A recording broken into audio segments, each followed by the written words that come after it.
Drage gledalke, dragi gledalci projekta Kongres na klepetu s podnaslovom Nazaj v Slovenijo, dobrodošli tudi v današnji epizodi, ko bo naš sogovornik dr. Dario Križ, ki ga lepo pozdravljam pred našimi mikrofoni. Hvala lepa. Dober dan. Dr. Križ se je rodil slovenskim staršem na Švedskem, kjer danes v Lundu z družino tudi živi. Na univerzi v Lundu, kjer je docent, je leta 1994 doktoriral iz biokemije. Vso svojo znanstveno in akademsko kariero pa se ukvarja z diagnostiko krvi, v zadnjem času predvsem z diagnostiko krvi v veterinarski medicini. Skupaj z ženo, ki je prav tako doktorirala iz biokemije, sta v teh letih opravila številne raziskave in mnoge inovacije, ki so zdaj uporabne po svetu. Ponosen je, da je na svetovnem trgu uspešno predstavil nov inovativen krvni test za spremljanje živali, ki omogoča diagnozo, kontrolo ter zdravljenje vnetij. Objavil je 34 znanstvenih člankov ter se lahko pohvali številnimi patenti.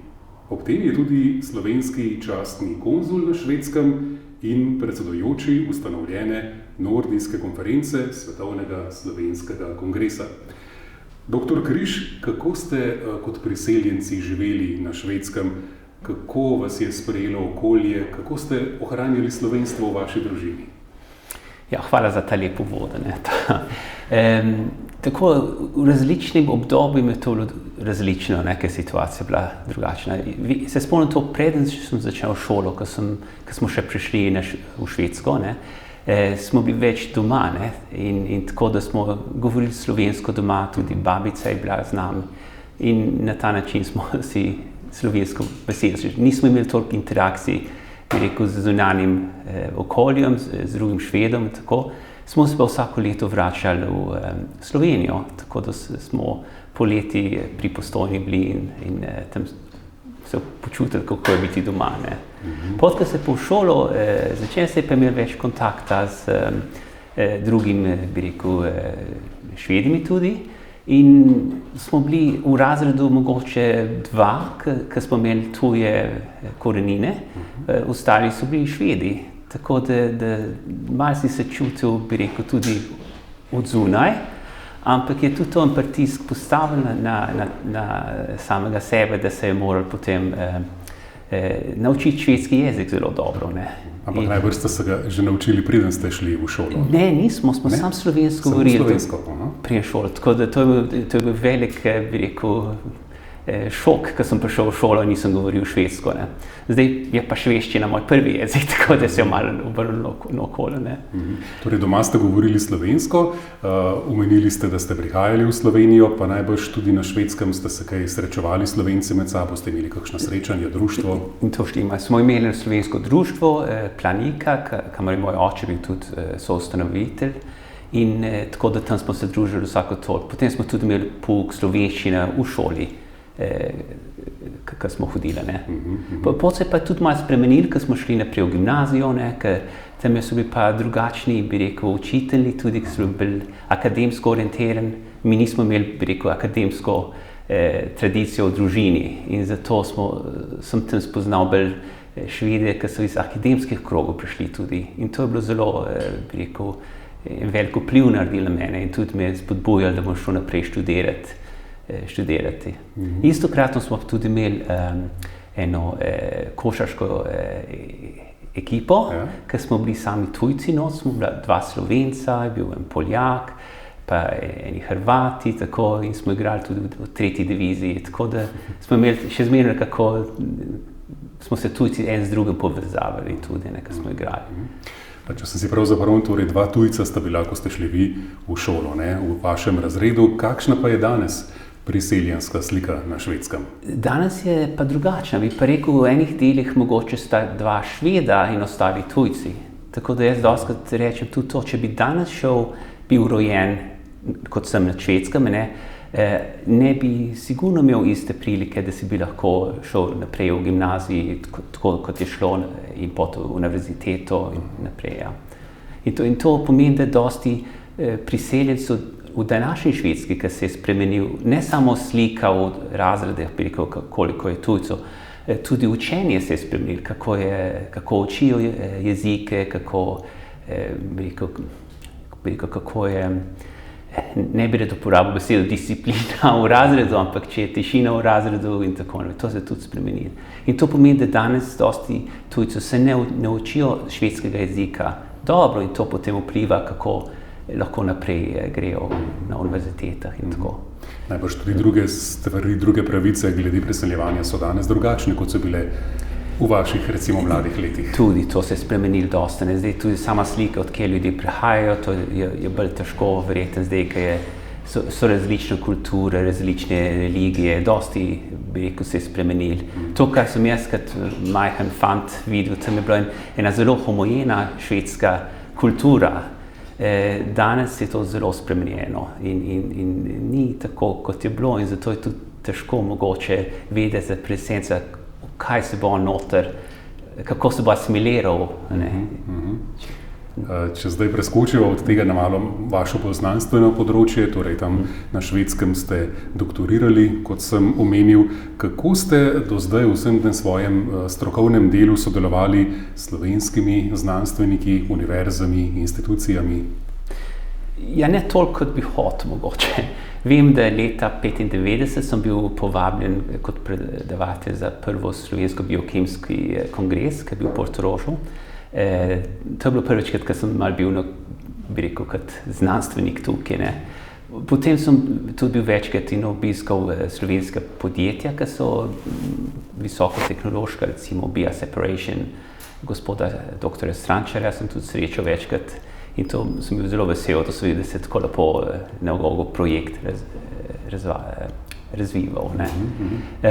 Za druge pa tako je, če si znanstvenik, delaš v enem področju, ki je zelo osredotočen, ena stvar in dostikrat, če ni mogoče takega predmeta ali tukaj pod, je drugje, ne, in mislim, da je to zelo malo po sreči, kje se najde partnerje, lahko je to v Nemčiji, lahko je kamorkoli, ne. Tako da zato nisem imel, bi rekel, tega, da bi najdel točno tiste grupe, katere bi bile zanimive za moj razvoj, kar sem jaz delal. Čeprav vaše inovacije, raziskave so zanimive tudi, ne, za naš Slovenijo, ne? Ampak je druga usmerjenost, ne. Recimo, mi smo delali dosti z detektorjem, z magnetično detektorsko bazo, ne, in smo proti telescem delali, proti inflamatornim proteinom. Ni bilo nobene grupe v Sloveniji, ki s tem delala, tako da zato ni bilo, bi rekel, tega stika, ki bi lahko bil narejen. Ampak želja pa je. Želja zmeraj, ne, in tudi, vem, sem bil tukaj na znanstvenem festivalu, so predavali za dijake, ne, tako da resno sem zmeraj zainteresiran sodelovati in pomagati tukaj, da dodam to znanje, kar pač sem jaz na Švedskem dobil. Doktor Križ, poročeni ste z Američanko, imate 2 otroka, sin je ravno zaključil študij medicine, torej poznate Švedsko, poznate ZDA, poznate tudi Slovenijo. Lahko naredite kakšne razlike, primerjave med temi 3 državami in njihovimi sistemi glede kariernih možnosti, glede šolskega, glede plačnega sistema? Ja, so razlike, ne. Mislim, če primerjam Švedsko z Ameriko ali pa recimo Švedsko s Slovenijo, če gledamo samo na plače, recimo, vem, da Ameriki sin, ki zdaj je postal zdravnik, ne, da je razlika mogoče faktor 5 v plači, ne. Slovenija, Švedska mogoče faktor 2, tako da so razlike v plači.